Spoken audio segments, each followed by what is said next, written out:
नमस्कार, India type news में आपका स्वागत है। नवनिर्वाचित प्रधान रिजवाना खातून व नूरुल होदा बोले, गांव का विकास ही लक्ष्य है। बलिया हनुमानगंज ब्लॉक की ग्राम सभा श्रीपुर से नवनिर्वाचित प्रधान रिजवाना खातून व नूरुल होदा हुए। आपको बता दें कि बहुमत से नवनिर्वाचित प्रधान रिजवाना खातून व नूरुल होदा की जीत हुई है और श्रीपुर गांव में जीत हासिल हुई है। नवनिर्वाचित प्रधान रिजवाना खातून व नूरुल होदा ने बताया कि श्रीपुर गांव की एक अलग पहचान होगी। गांव की जनता ने जिस विश्वास पर आशीर्वाद प्रदान किया है, उस भरोसे पर खरा उतरेंगे। हमारा नाम है डॉक्टर नूरुल होदा अंसारी, ग्राम परसपुर, पोस्ट कस्टम, जिला उत्तर जिला बलिया। मैं ग्राम सभा श्रीपुर का प्रधान हूँ, उसी में ये परसपुर आता है। जी, आप हैं या आपकी बहू? मेरी बहू है। क्या नाम पड़ेगा उनका? इनका नाम पड़ेगा रिजवाना खातून। जी, पिछली कितनी बार आप प्रधान चुन रहे हैं? मैं कुछ दिन पहले पिछली बार लगातार 12.5 वर्ष प्रधान रहा हूँ। एक बार 7.5 वर्ष पर चुनाव हुआ था।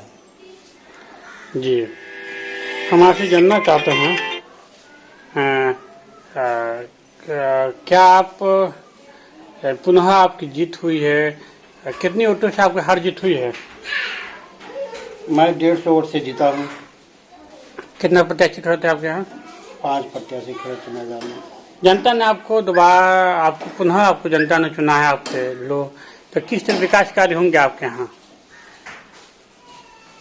क्या पीछे फिर से भूल गया उनका? किस तरह विकास कार्य करेंगे आप? क्या मोटो है? किस तरह गांव का सुंदर आप बनाएंगे?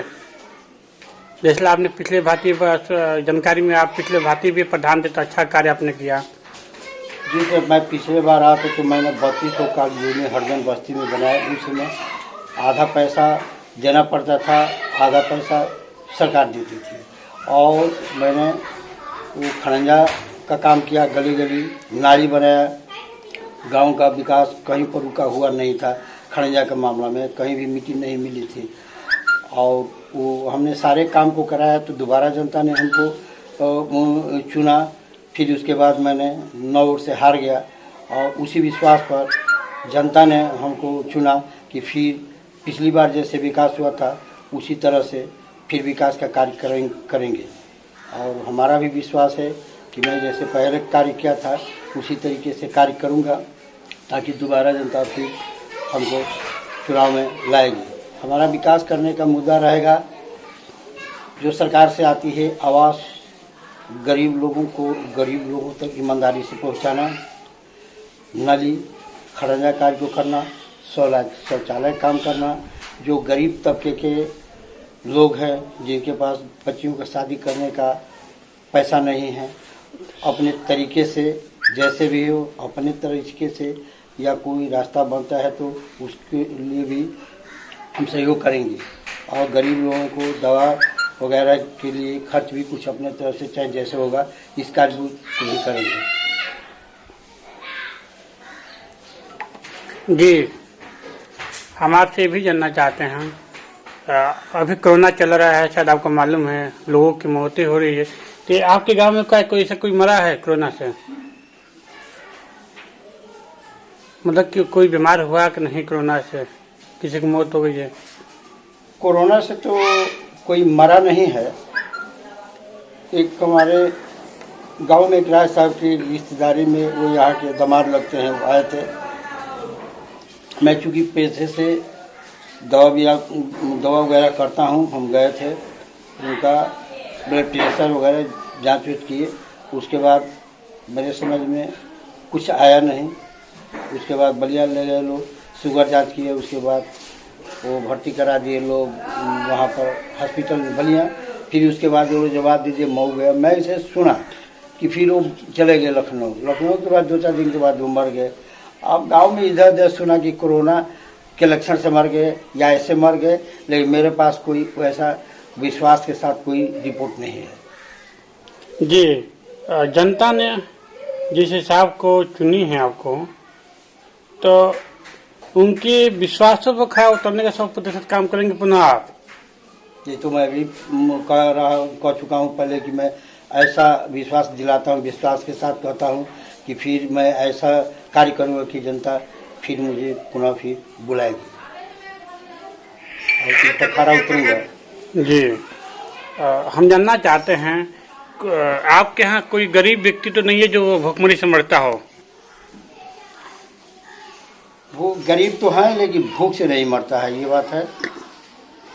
जी ये भी जानना चाहते हैं कि आपके गांव के लोगों को क्या संदेश देंगे आप? संदेश क्या देंगे? संदेश गांव को, संदेश शब्द का मैंने अर्थ नहीं समझा। गांव को संदेश क्या देंगे? आपको जीत हुई है भारी बहुमत से, तो क्या उनका आभार प्रकट करेंगे? हमारे चैनल के माध्यम धन्यवाद देंगे। अरे मैं तो सबसे बार कुटकुट के बाद उनको धन्यवाद दूंगा, क्योंकि मैं अपने परिवार से एक ही घर का अपना हूँ यहाँ पर, और मैं कास्ट के नाते मैं महामंडन हूँ और हमारी एक दो घर महामंडन है, और हमारे तमाम हिंदू भाइयों ने हमको वोट दिया है ये समझ करके कि मैं मुसलमान नहीं हूँ, हिंदू हूँ, और सारे काम हम लोगों से घुल मिल के करते हैं, इसलिए उन्होंने हमको जीत दिलाया है। मैं उनको कोट कोट नमन करता हूँ, बधाई देता हूँ। जितना भी मैं उन लोगों को बधाई दूँ कम ही रहेगा। एक सवाल और लास्ट में, तमाम प्रधान ऐसे भी होते हैं जितने के बाद भेदभाव करते हैं, कौन वोट दिया, जो उसके कार्य में विकास कार्य नहीं करते हैं। देखिए,